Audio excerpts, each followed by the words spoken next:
नमस्कार, मैं हूं मयूरी श्रीवास्तव। आप देख रहे हैं प्राइम टीवी। रुक करते हैं बड़ी खबरों की ओर। प्रधानमंत्री नरेंद्र मोदी अपनी 2 देशों की यात्रा खत्म करने के बाद आज शनिवार को स्वदेश लौट आए।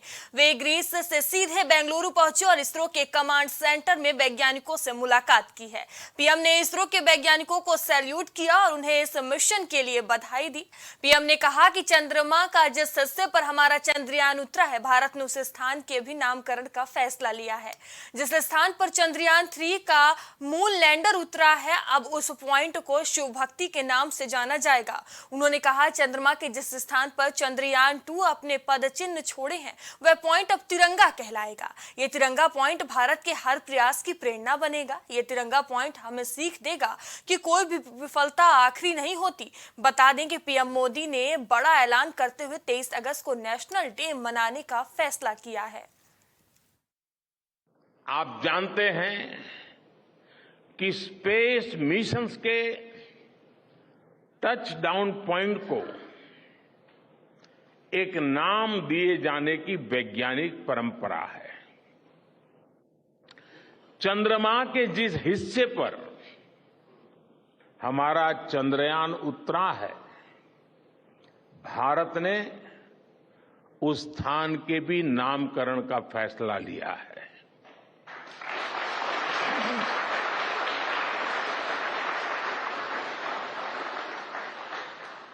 जिस स्थान पर चंद्रयान 3 का मून लैंडर उतरा है, अब उस पॉइंट को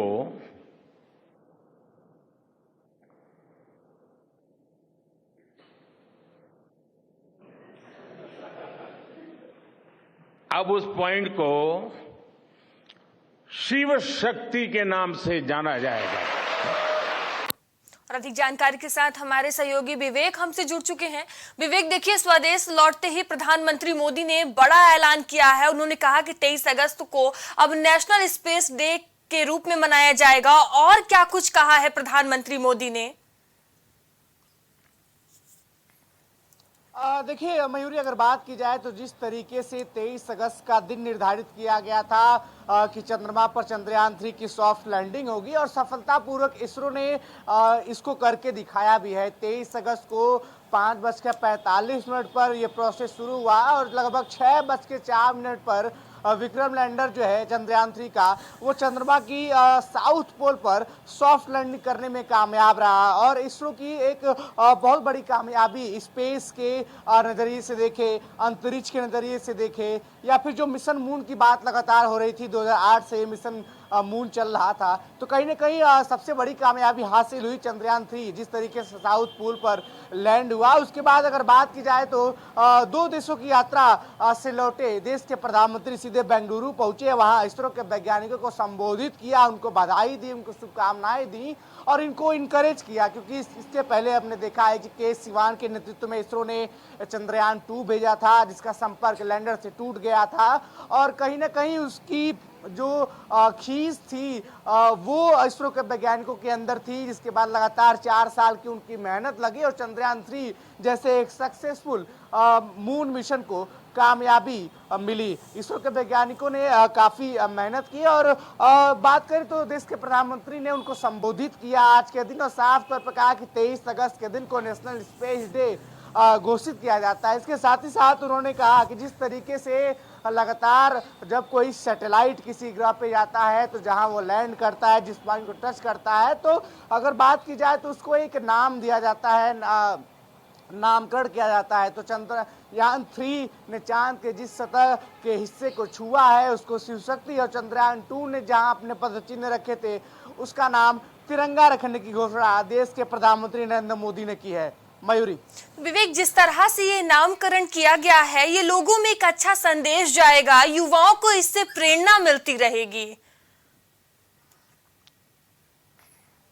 जी बिल्कुल, जिस तरीके से अगर बात की जाए तो इसरो के वैज्ञानिकों ने दिन रात मेहनत करके जिस तरीके 2019 की असफलताओं से सीखते हुए उससे भी कम बजट में उससे भी बेहतर तकनीक का काम करके चंद्रयान 3 मिशन को कामयाबी दिलाई है, तो कहीं ना कहीं वो प्रेरणा के स्रोत हैं इस देश के लाखों युवाओं के लिए, करोड़ों युवाओं के लिए। और आने वाली पीढ़ी के लिए भी। साउथ पोल पे जब भी कोई देश इस प्रकार की अगर गतिविधि करता है, साउथ पोल पे कोई और सैटेलाइट, कोई और कंट्री अगर वहां पे जाता है मिशन मून के लिए, तो उसे याद रहेगा कि यहाँ पे भारत हमसे पहले आ चुका था। और साउथ पोल पे लैंड करने वाला बात की जाए तो भारत दुनिया का एकमात्र देश बना हुआ है। इसके पहले 3 देशों ने चांद की सतह को चूमा है और भारत चौथा देश है जिसने चांद की सतह पर अपने झंडे काबिज किए हैं। अगर बात की जाए तो युवाओं के लिए नहीं बल्कि आने वाली पीढ़ी और तमाम देश भर के जो नागरिक हैं, देशवासियों के लिए प्रेरणा की बात है। ये प्रेरणा इसरो के वैज्ञानिक प्रेरणा स्रोत रहे, साथ ही साथ एक नई एनर्जी जो है वो इसरो और हमारे वैज्ञानिकों को मिली है। अगर बात की जाए तो जिस तरीके से मिशन मंगल कामयाब हुआ था, इसके बाद 2019 में मिशन मून में हमको सफलता मिली थी, लेकिन आज 23 का समय है, 23 अगस्त 2023 को जिस तरीके से इसरो के वैज्ञानिकों ने नया कीर्तिमान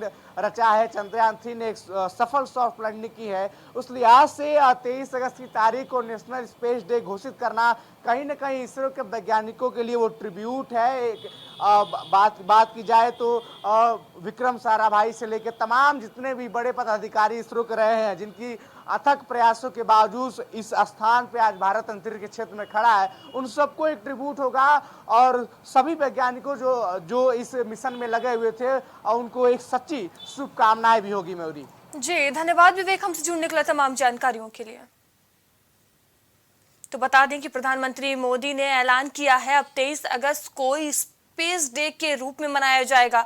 जहां भारत ने चांद पर इतिहास रचा था, तो वहीं सीधे अपने दौरे के बाद स्वदेश से लौटने के बाद प्रधानमंत्री मोदी ने यह बड़ा ऐलान किया है। मुख्यमंत्री योगी आदित्यनाथ आज वाराणसी दौरे पर हैं, जहां मुख्यमंत्री विकास परियोजनाओं का स्थलीय निरीक्षण करेंगे। इसके अलावा सीएम योगी G20 देशों के संस्कृति मंत्रियों के सम्मेलन में शामिल होंगे। साथ ही प्रदेश सरकार की तरफ से मेहमानों के लिए आयोजित रात्रि भोज में भी मौजूद रहेंगे। इससे पहले मुख्यमंत्री काशी विश्वनाथ धाम और काल भैरव मंदिर जाकर दर्शन पूजन करेंगे। देर रात काशी से रवाना हो जाएंगे। सीएम के कार्यक्रम के मुताबिक मुख्यमंत्री दोपहर बाद करीब 4 बजे पुलिस लाइन हेलीपैड पर पहुंचेंगे और यहां से सीधे सर्किट हाउस जाएंगे।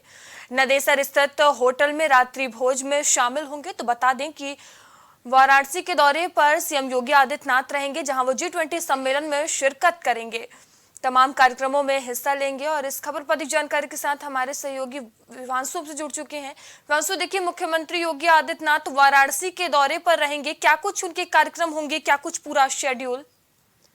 मयूरी, अगर बात की जाए तो वाराणसी में G20 देशों के सांस्कृतिक मंत्रियों की चौथी एवं अंतिम बैठक चल रही है, जिसमें सांस्कृतिक विरासत और संरक्षण को लेकर अपने मंत्रियों ने सुझाव पेश किए हैं। उसी दरमियान अगर बात की जाए तो सूबे के मुख्यमंत्री योगी आदित्यनाथ आज बनारस के दौरे पे रहेंगे, जहां वो G20 की बैठक में सम्मिलित होंगे, सम्मेलन में शिरकत करेंगे।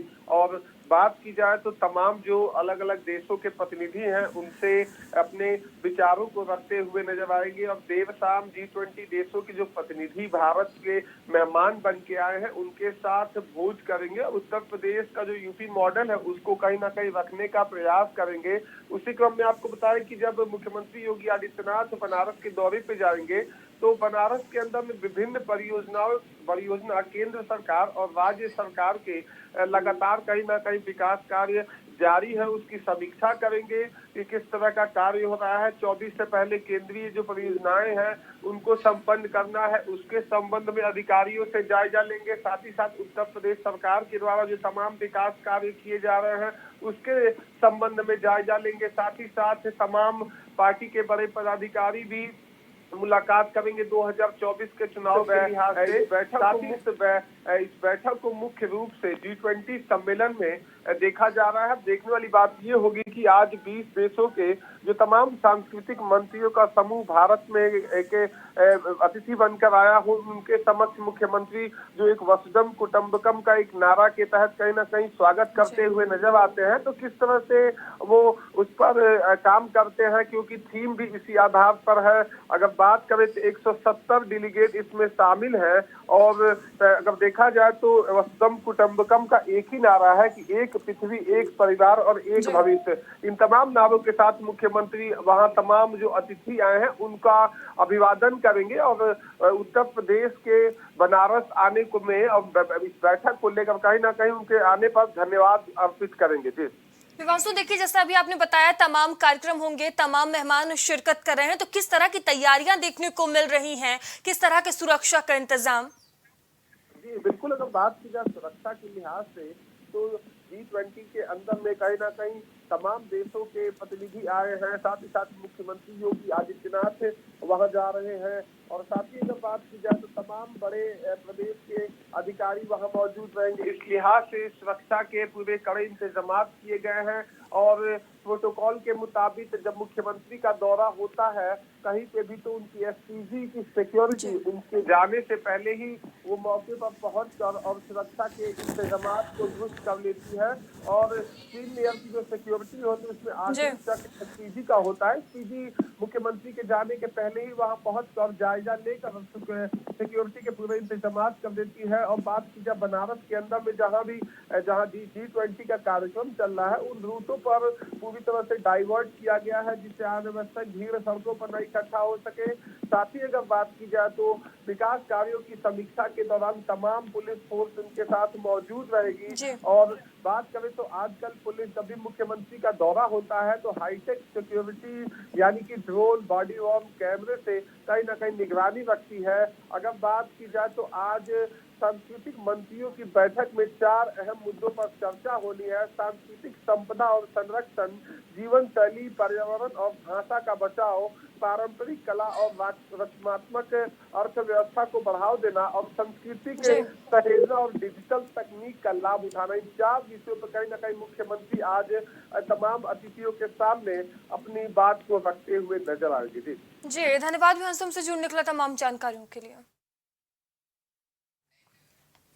मुख्यमंत्री योगी आदित्यनाथ ने सेफ सिटी परियोजना की सफलता में जन सहयोग का आह्वान किया है। शुक्रवार को सेफ सिटी परियोजना की प्रगति की समीक्षा करते हुए मुख्यमंत्री योगी आदित्यनाथ ने कहा कि व्यावसायिक प्रतिष्ठानों, चौक चौराहों, सरकारी और निजी अस्पताल, शिक्षण संस्थानों में अनिवार्य रूप से सीसीटीवी कैमरे लगाए जाएं।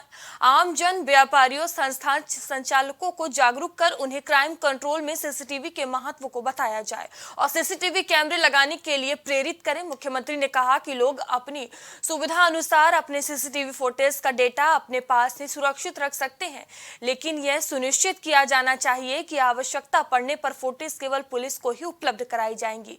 इसके लिए अतिरिक्त जहां आवश्यकता हो वहां नगर निगम, स्मार्ट सिटी प्रोजेक्ट अथवा स्थानीय प्रशासन और पुलिस द्वारा सीसीटीवी लगाए जाएंगे। मुख्यमंत्री ने अगले 1 सप्ताह के भीतर सभी पुलिस थानों को सीसीटीवी से लैस करने के निर्देश दिए हैं। तो बता दें 18 सेफ सिटी वाला देश का पहला राज्य होगा यूपी। यहाँ सीएम योगी आदित्यनाथ ने सेफ सिटी परियोजना की समीक्षा की है, उसमें तमाम दिशा निर्देश दिए हैं। जन सहयोग से ही सफल होगी सेफ सिटी परियोजना। और इस खबर पर अधिक जानकारी के साथ हमारे सहयोगी कलीम हमसे जुड़ चुके हैं। कलीम, देखिए सीएम योगी आदित्यनाथ ने सेफ सिटी परियोजना की समीक्षा की है, उसमें उन्होंने क्या कुछ कहा है, क्या कुछ दिशा निर्देश दिए गए हैं? देखिए मयूरी जी, जिस तरीके से बात की जाए, क्योंकि जो सीएम योगी ने जिस तरीके से बैठक की थी उसमें कई अधिकारी मौजूद रहे, फिर चाहे उसमें डीजीपी की बात की जाए या फिर आईएएस अधिकारियों की बात की जाए, सभी लोग बैठक में मौजूद थे। लेकिन जो बात की जाए सेफ सिटी को लेकर के, तो सेफ सिटी को लेकर जो जिस तरीके से यूपी के मुखिया जो पुलिस विभाग के हैं उनके द्वारा त्रिनेत्र अभियान जो चलाने के निर्देश दिए गए थे, कहा जा रहा था कि हर घर जो है, हर चौराहे पर सीसीटीवी कैमरा लगा होगा, यानी कि तीसरी आंख से अपराधियों पर निगाह रखी जाएगी। इसी चीज को लेकर के जिस तरीके से मुख्यमंत्री योगी आदित्यनाथ की बात की जाए तो उन्होंने भी सेफ सिटी को लेकर के सीसीटीवी कैमरे लगाने के निर्देश दिए हैं। इसमें जो बात की जाए सरकारी संस्थान हो या फिर जो प्राइवेट संस्थान, यानी कि बात की जाए जो थाने हैं, थानों के साथ साथ जो सरकारी संस्थान, अस्पताल हो, शिक्षक संस्थान हो, नगर निगम हो, इन सभी जगहों पर जो है सीसीटीवी लगाने के जो निर्देश दिए गए उसमें साफ कहा गया है कि जिस तरीके से जो लगातार शिकायतें मिलती हैं, महिलाओं के साथ जो छेड़खानियों की शिकायतें मिलती हैं, उन सभी को लेकर के जो एक अभियान है, वो अभियान में भी कहीं ना कहीं ये त्रिनेत्र जो एक सफल काम करेगा। क्योंकि अक्सर देखा गया है कि त्रिनेत्र के जरिए ही जो अपराधी हैं वो अपराध को घटना करके जब भाग रहे होते हैं तो उसमें कैद होते हैं, तो उसके जरिए उन लोगों की गिरफ्तारी भी होती है। तो कहीं ना कहीं इस चीज को लेकर के एक बढ़ावा दिया जा रहा है और साफ कहा जा रहा है, फिर चाहे सिटी बस हो या फिर अस्पताल हो, इन सभी जगहों पर जो है ये सीसीटीवी कैमरा लगाया जाए और जिससे और इसकी पूरी मॉनिटरिंग अधिकारी करेंगे। जिससे जो शिकायतें हैं उन शिकायतों में भी निस्तारण मिलेगा। और जो 18 जो जिले बताए जा रहे हैं, फिर चाहे उसमें लखनऊ की बात हो, आगरा की बात हो, वाराणसी की बात हो, अलीगढ़ की बात हो, ऐसे 18 जिले हैं जहां पर ये सीसीटीवी कैमरे लगाने को लेकर एक जो है सख्त निर्देश दिया गया। उन सभी लोग को लेकर के जो अभियान चलाने के जो निर्देश दिए गए, इनके भी एक समय अवधि बताई गई और इस समय के अंदर ये सभी काम पूरे करने के निर्देश दिए गए हैं। अब देखना ये होगा मयूरी जी कि जिस तरीके से जो अभियान चलाने के निर्देश दिए गए हैं, इस अभियान के तहत जो सफलता की बात की जाए वो सफलता कितनी मिलती है, और जो संस्थानों में सीसीटीवी कैमरे लगाने की जो बात कही जा रही है वो कितने संस्थानों में कैमरे लगाए जाएंगे। क्योंकि इससे पहले भी अगर बात की जाए, इससे पहले भी एक जो सख्त निर्देश दिया गया था सीसीटीवी कैमरे लगाने को लेकर के, लेकिन कई जगह पर लगाए गए थे, लेकिन कई ऐसे संस्थान थे जहां पर सीसीटीवी कैमरे नहीं दिखे थे। जिसमें अगर लखनऊ की बात की जाए तो लखनऊ के थानों में के अंदर जो सीसीटीवी कैमरे लगाने की बात कही गई थी, तो कई ऐसे भी थाने अभी मौजूद हैं जहां पर सीसीटीवी कैमरे से निगरानी नहीं की जा रही है। और वहां से लगातार शिकायतें भी आती हैं कि जो पीड़ित वहां पर पहुंचता है तो पीड़ितों की सुनवाई नहीं होती है, उनके साथ दुर्व्यवहार किया जाता है और उनको जो है थाने से भगा दिया जाता है। तो ऐसी कई शिकायतें हैं जो लगातार सीएम आवास तक भी पहुंच रही हैं, क्योंकि कई ऐसी घटनाएं पहुंची हैं जिसमें यह कहा गया कि कई पुलिस के पास वो पहुंचते हैं लेकिन उनकी सुनवाई नहीं होती है। फिर अस्पतालों की बात की जाए तो अस्पतालों को लेकर के भी कई बार ये देखा गया कि लोग धरने पर बैठे शिकायत लेकर के जो अधिकारी हैं उन तक भी गए, लेकिन उन्होंने भी सुनवाई नहीं की। और ऐसे कई मामलों को लेकर के अब ये जो निर्देश दिए गए हैं, उन निर्देशों पर लगातार काम करने के भी जो निर्देश दिए गए हैं, अब उसको देखना ये होगा कि आखिर अधिकारी इस फरमान को कितना मानते हैं। क्योंकि अधिकारी ये सोचते हैं कि अगर सीसीटीवी कैमरा लगा होगा तो जाहिर सी बात है उनकी सारी करतूत सीसीटीवी कैमरे में कैद होगी और उन पर एक बड़ी कार्रवाई भी हो जिस सकती तरह है। अभी आपने बताया कि त्रिनेत्र ऑपरेशन अभी चलाया जा रहा है, तो अभी किस तरह से यूपी में काम किया जा रहा है और सीएम योगी आदित्यनाथ ने जो अभी निर्देश दिए हैं, आगे की क्या कुछ रूपरेखा तैयार की गई है सुरक्षा व्यवस्था के लिए?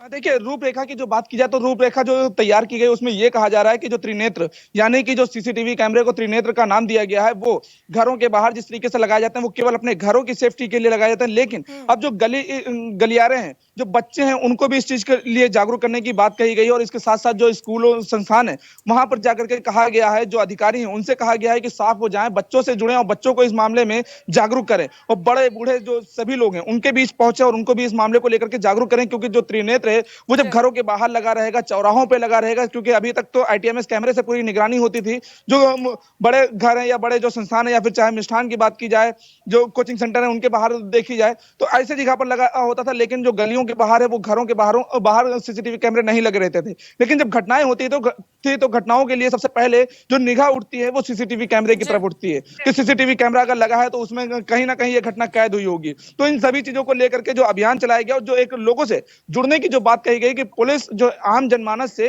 एक अच्छा व्यवहार करते हुए उनसे कनेक्ट हो, तो लोगों के अंदर जो पुलिस का भय है वो खत्म होगा और जो शिकायतें हैं वो लगातार सीधा पुलिस तक पहुंचेगी। और जो त्रिनेत्र की बात की जाए, वो जो एक अभियान रहेगा, उस अभियान में जब जाहिर सी बात है बदमाश कैद होगा तो वो अपने गिरफ्तारी से भी डरेगा, तो कहीं ना कहीं वो घटनाओं से भी भागने की कोशिश करेगा। तो इन सभी अभियानों को लेकर के जो लगातार अभियान चलाया है, क्योंकि इस चीज को लेकर के जो अभी बात की जाए यूपी पुलिस के मुखिया विजय कुमार डीजीपी साहब की, तो डीजीपी ने भी साफ कहा था कि त्रिनेत्र के जरिए लगभग 100 से अधिक यानी कि 500 के करीब जो बदमाश है वो लगभग सीसीटीवी कैमरे के जरिए ही पकड़े गए हैं। तो जाहिर सी बात है त्रिनेत्र एक बड़ा अभियान है और उसके जरिए कहीं ना कहीं जो अपराध की एक जो गतिविधि है उसको कम करने की जो रणनीति तैयार की जा रही है, तो कहीं ना कहीं ये सफल भी होती हुई नजर आ रही है। लेकिन अब देखना ये होगा कि अब जिस तरीके से पुलिस विभाग के साथ साथ जो सरकारी संस्थान है, जो अस्पताल है, वहां की जो शिकायतें आ रही थी, वहां पर जो लगाने की बात कही जा रही सीसीटीवी, तो उसमें ये कितना सफल होगा ये बड़ी बात रहेगी। क्योंकि अस्पतालों में अक्सर देखा जाता है कि सीसीटीवी कैमरे नहीं लगाए जाते, वहां पर से लगातार शिकायत गए हैं सीसीटीवी कैमरे को लेकर। लेकिन अभी देखने वाली बात होगी कि इसमें सफल होते हैं नहीं। फिलहाल आप जुड़ने के लिए बहुत बहुत धन्यवाद आपका। 18 सेफ सिटी वाला देश का पहला राज्य होगा यूपी, जहां सीएम योगी आदित्यनाथ ने सेफ सिटी परियोजना की समीक्षा की है और सुरक्षा व्यवस्था को लेकर तमाम दिशा निर्देश दिए हैं। कथावाचक देवकी नंदन ठाकुर बनाम आगरा जामा मस्जिद मामले में शुक्रवार को सुनवाई नहीं हो सकी। इंतजामिया कमेटी की ओर से वकील कोर्ट में पेश हुए, वहीं दूसरे पक्ष से पैरवी कर रहे वकील विनोद शुक्ला ने एएसआई से सर्वे कराए जाने के लिए प्रार्थना पत्र दिया। बता दें, आगरा की शाही जामा मस्जिद की सीढ़ियों के नीचे मथुरा श्री कृष्ण जन्मस्थान के केशव देव मंदिर के विग्रह दबे होने का दावा किया था। कथावाचक देवकी नंदन ठाकुर के श्री कृष्ण जन्मभूमि संरक्षित ट्रस्ट द्वारा आगरा जिला जिला न्यायालय में दाखिल याचिका में 4 महीने बाद जामा मस्जिद की तरफ से इस्लामिया लोकल एजेंसी ने अपने वकीलों को अदालत में खड़ा करते हुए वकालतनामा दाखिल किया है। कोर्ट में दावा किया गया है उनकी कॉपियों की मांग की रिपोर्ट ने नकल देने के आदेश भी दिए हैं। इस्लामिया लोकल एजेंसी के सदर का कहना है कि आज हमारे वकील कोर्ट में अपेयर हुए, ट्रस्ट के द्वारा जो दावा किया गया उसके हमारे वकील ने फाइल की मांग की है। कोर्ट ने नकल देने के आदेश दिए हैं। 1 सप्ताह का समय दिया गया है। अगली तारीख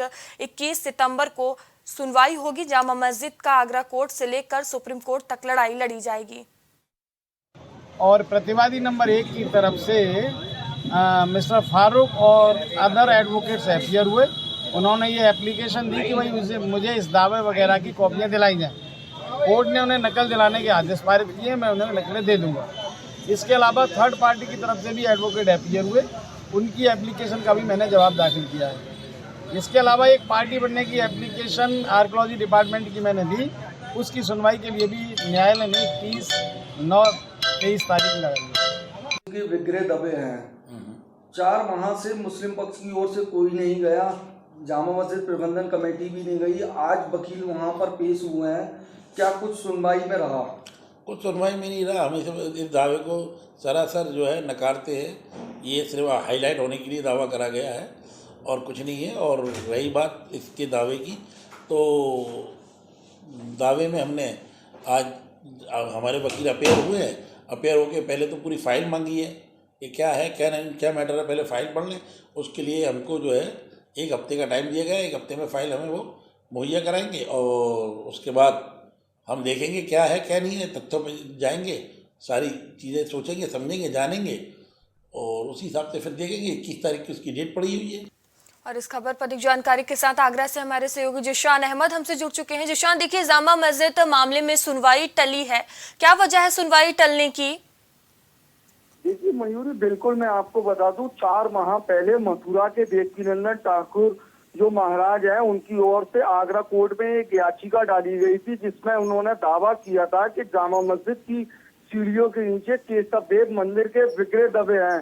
4 माह से लगातार सुनवाई चल रही थी। वहीं आज यानी शुक्रवार को ये सुनवाई हुई और उसमें इस्लामिया लोकल एजेंसी की तरफ से वकीलों ने अपना वकालतनामा पेश किया और उन्होंने मांग की है कि इस पूरे दावे की नकल दी जाए और कोर्ट ने इस नकल देने के आदेश भी दे दिए हैं। वहीं 1 हफ्ते का समय दिया गया है इस्लामिया लोकल एजेंसी को और इस्लामिया लोकल एजेंसी के सदर मोहम्मद जाहिद का कहना है ये पूरा मामला जो हाईलाइट होने के लिए दावा किया गया है, साफ तौर से कह सकते हैं कि ये हाईलाइट होने के लिए दावा किया गया है। हालांकि ऐसा वहाँ कुछ नहीं है, वहाँ पर कोई विग्रह नहीं दबे हैं, ऐसा इस्लामिया लोकल एजेंसी के सदर का कहना है। 21 सितंबर को अगली सुनवाई होगी, उसमें देखा जाएगा। हालांकि जो ट्रस्ट है उनकी तरफ से एक फाइल ये भी दी गई है। उनका साफ तौर से कहना है कि जो एएसआई है उसको भी पार्टी बनाया जाए, वहीं एएसआई के द्वारा जो आगरा की शाही जामा मस्जिद है उसका सर्वे किया जाए। जी 21 सितंबर को इस मामले पर अब सुनवाई होगी और देखने वाली बात होगी कि आखिर क्या कुछ होता है। जिशान, बहुत बहुत धन्यवाद आपका हमसे जुड़ने के लिए। तो बता दें जामा मस्जिद मामले में सुनवाई टली है और अगली तारीख 21 सितंबर की रखी गई है, जो सुनवाई 21 सितंबर को अब होगी। अभी के लिए इतना ही, आगे आपसे फिर होगी मुलाकात। तब तक के लिए बने रहिए प्राइम टीवी के साथ। नमस्कार। कुछ भाव पुष्प। आप देख रहे हैं प्राइम टीवी।